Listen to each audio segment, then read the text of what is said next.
You recite Surah Waqiah like a quick money-making spell, convinced you have endless time to secure your worldly wealth.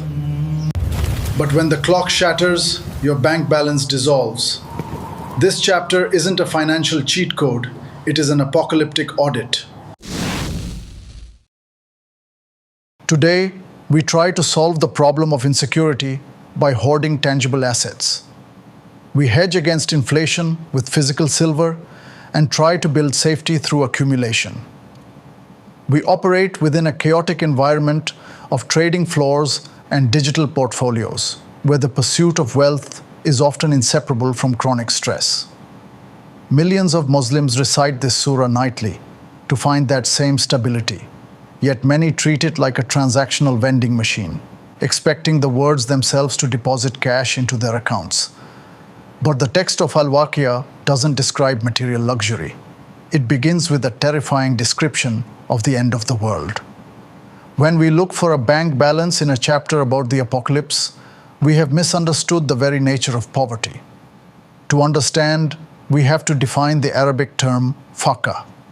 It isn't a low bank balance. Faqa describes a state of psychological collapse, the humiliating desperation of feeling that your survival depends on the favor of other people.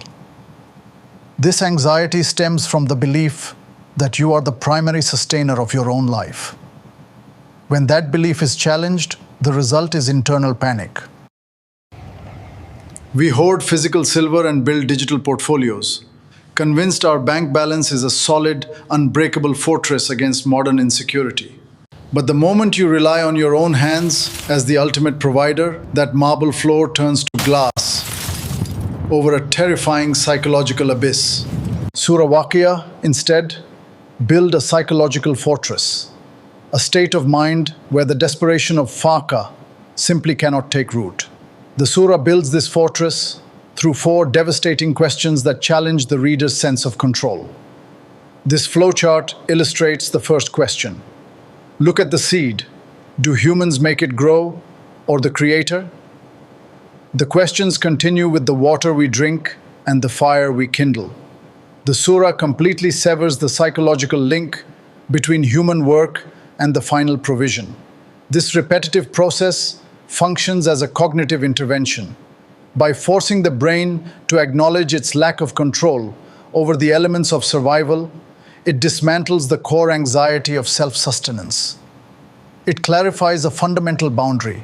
Humans are responsible for their immediate effort, but the risk, the actual provision, is entirely outside of their hands. Surah Al-Waqiah cures financial anxiety by redirecting the mind away from the tools of wealth and connecting it directly to the source of all existence. If this recitation provides security, why do many who read it daily still face financial struggles? Because we measure security by the fragile assets we can hold in our hands. The text forces you to weigh that portfolio against eternity. When you truly internalize that the same Creator controls both the sprouting seed and the apocalypse, your worldly fear of poverty instantly dies. The surah addresses this by forcing a comparison between our daily concerns and the infinite scale of the afterlife. It makes the pursuit of a temporary hoard seem irrational. True wealth is an internal capacity. It is a state of mind that views the gold of empires as mathematically insignificant compared to the peace of a soul that knows its provider. The daily 15-minute reading of Surah Waqiah with understanding creates a mental shift away from begging the world for scraps. It is an intentional recognition of the Creator who controls the seed, the water, and the final destination of the human soul. Majority of Muslims are taught that this specific chapter, Surah Al-Waqiah, acts as a transactional spiritual cheat code for financial growth. Studying the translation reveals a psychological purpose far removed from a simple magic spell for money. You are obsessing over the temporary fluctuations of your bank account, while the text is violently dragging your attention to the end of time. When the mountains reduce to ash, the paper currency you sacrificed your peace for will mean absolutely nothing. There is a famous tradition stating that whoever recites Surah Waqiah every night will never be afflicted by poverty. Because of this, it is known globally as the Surah of Wealth. This pie chart breaks down the thematic contents of the chapter. Only 10% of the text actually deals with wealth and sustenance. The rest of the graph slams into the red. 90% is dedicated entirely to the apocalypse, death, and final judgment. It describes the earth shattering, mountains crumbling to dust, and the exact moment your soul reaches your throat on your deathbed. Why would a terrifying, hyper-detailed warning about the end of the world be prescribed as a definitive cure for financial poverty? A terrified mind begging the world for scraps is the ultimate poverty. A heart anchored to the Creator is the only untouchable wealth. Stop treating the apocalypse like a financial strategy. Read the text, build your fortress, and secure the portfolio that actually survives death. This looping flowchart illustrates our modern biological trap.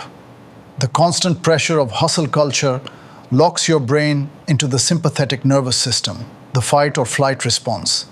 This state creates the paralyzing belief that your sustenance, your risk, is entirely dependent on your own two hands.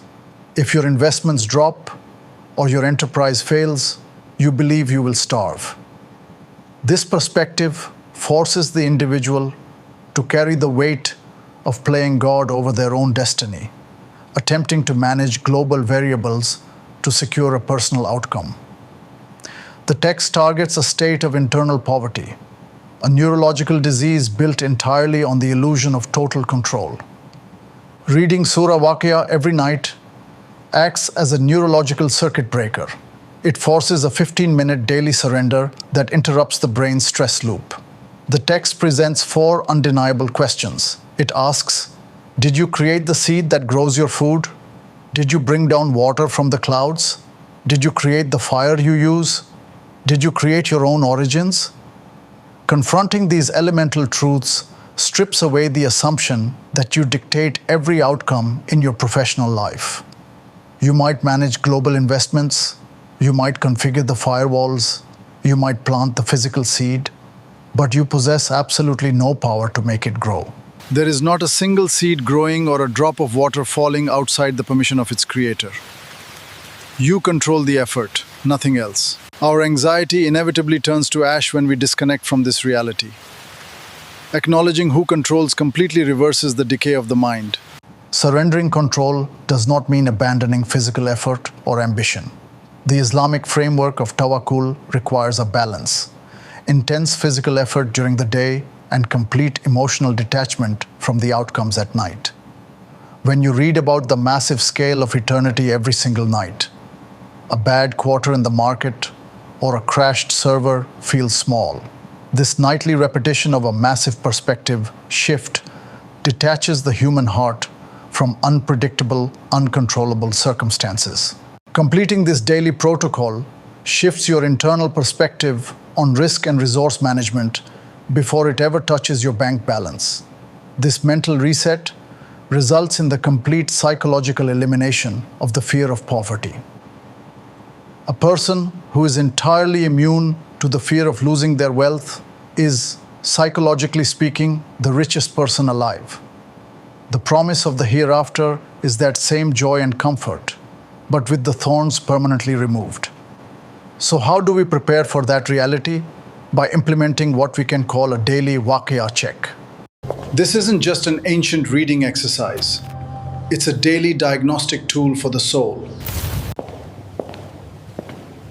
Lay your daily habits side by side with the text and see which category you are quietly sorting yourself into.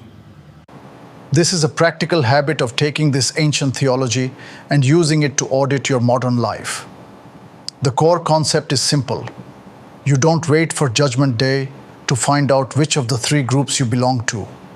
Your daily habits, your inner intentions, and how you treat people are actively sorting you right now, every single day.